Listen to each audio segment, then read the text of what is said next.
Milo po at yellow. Wala tayong yellow, bebe. Pero meron tayo ditong ice cube. Para walang yan. Yan. Ito yung ating blender. Ilagay na muna natin itong mga ice cube. Oops. Uy, wala.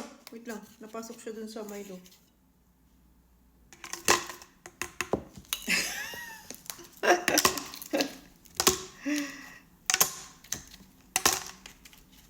Ayan.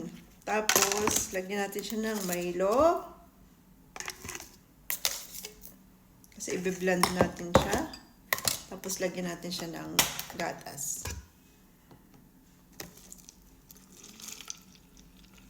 Ano kayo lasa nito, no? Takpan. At ipatong sa blender. Takpan nyo yung mga mata nyo. Takpan nyo yung tenga nyo, maano to, maingay. Oh, hindi pa siya nakaano masyado.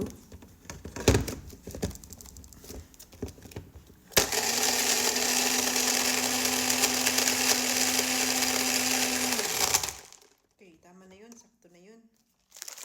Kalugin na parang buba, milk,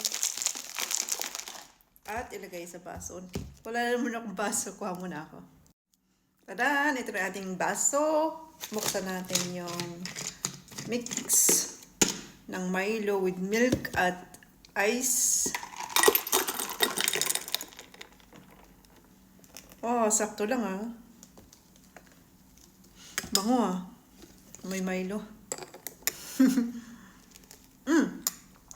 Cheers!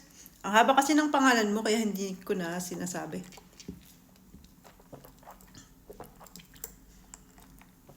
Wow, sarap!